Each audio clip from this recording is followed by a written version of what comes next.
Welcome back. In part one of this presentation, we discussed our approach to studying liberal American Jews and presented some results which surprised some people. We followed up our initial study with a more extensive survey-type approach based on some of the results we found and looked at some specific issues we were interested in. In our follow-up study, we wanted to see if the more pro-Israel attitudes of our liberal Jewish focus groups would be repeated. We also wanted to investigate the notion if liberal Jews see any problem with how Democrats, given some of the controversial public pronouncements made by some members of Congress, have an issue with anti-Israel or anti-Semitic attitudes. Our results gave us some insight about how liberal Jews think about Israel, about Jewish identity, and about Jewish continuity. We also learned about how liberals view the source of anti-Israel or anti-Jewish attitudes in the United States today. Here is what we found. When it came to choosing the most important social issue related to racial or ethnic bias, our Jewish groups overwhelmingly, around 70%, chose fighting anti-Semitism. This was over other types of bias that you see here. It didn't make a difference if our Jewish participants knew we were asking them because they were Jewish or not. All the Jewish liberals saw this as their main concern. This was in stark contrast with general liberals, only about 20% of whom saw anti-Semitism as their main concern. Now remember I mentioned in our first video that there were generational differences in the Pew study among American Jews? Here we separated liberal Jews above and below the age of 60, and we found no practical difference. Even those under the age of 60, about 61%, saw anti-Semitism as their main social, racial, ethnic concern. So how does the strong concern about anti-Semitism among American Jewish liberals express itself in practical terms? Here is where we looked into the questions we had about their view of anti-Israel and anti-Jewish expressions, specifically from the left and specifically from Democrats. And here we found striking consistency. The vast majority of American liberal Jews we looked at did not see any particular issue of anti-Semitism from the mainstream left. In fact, when we look at both groups of American Jewish liberals, as well as general American liberals, we see essentially identical results. When it comes to seeing any difficulty with the Democrats regarding the Jews, only about 10% of liberals see it. When looking at certain tropes or negative stereotypes, we also see negligible differences, with about less than 10% of any of the groups feeling that the Democratic Party as a whole harbors any of these feelings.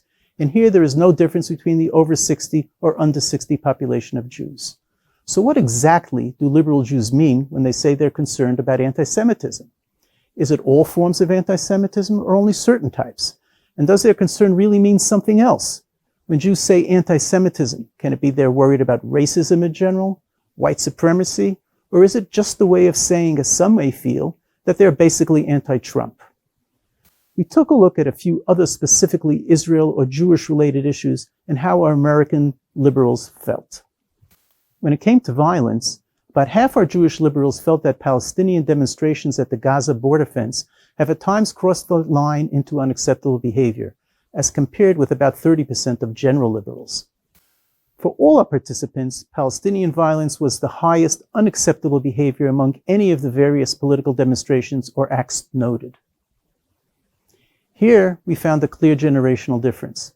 When we looked at the under 60 Jewish liberals, only about 39% felt the same way about Palestinian demonstrations. They were clearly much closer to the general liberal population than were the over 60 group of liberal Jews. We also looked at how the various liberal groups look at or define their personal ethnic identity.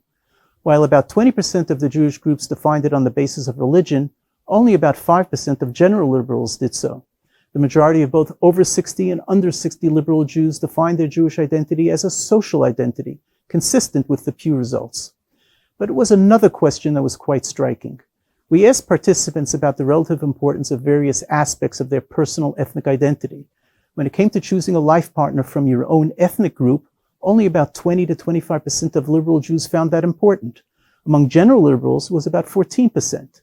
When we asked how important it was for one's children to choose a life partner from one's own ethnic group, that figure went down to around 15%, 7% for general liberals.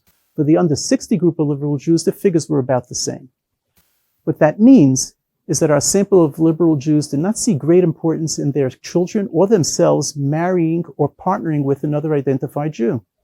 When it came to Zionism, Jewish liberals were clearly consistent with our initial focus group results, holding the opinion that Zionism is legitimate, about 50%, and that it represents the need for a safe refuge for Jews, about 70%.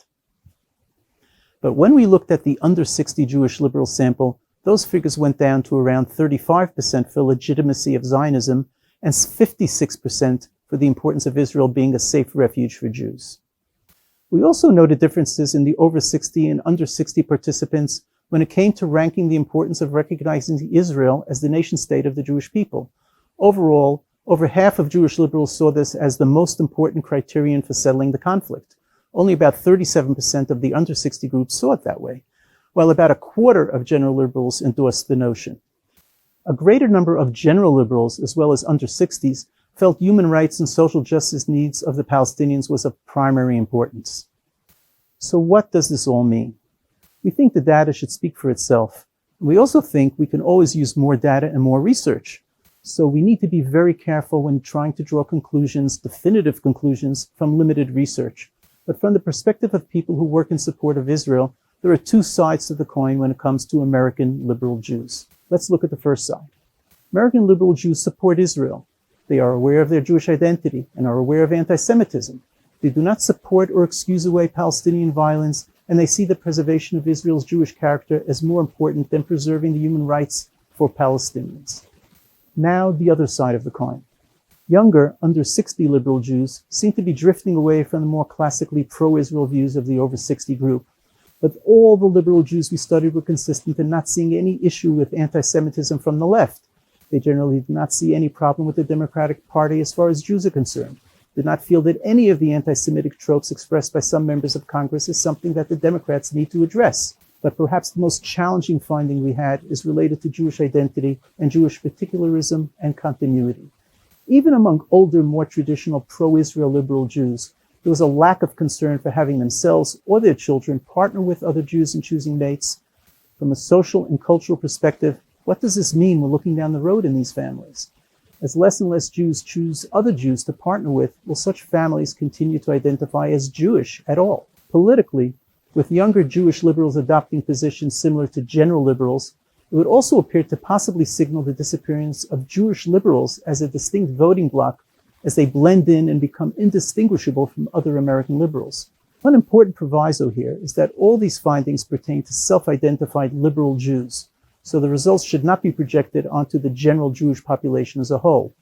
We also didn't measure other factors besides political orientation, such as religious observance, community affiliation, or Jewish education. These could mitigate and moderate the trends we identified. Our work is not done, and as with any good research, we're left with more questions than answers. We hope to continue our work and update you as we move along on our project. Meanwhile, click below for a more detailed description of our findings. Thank you for listening.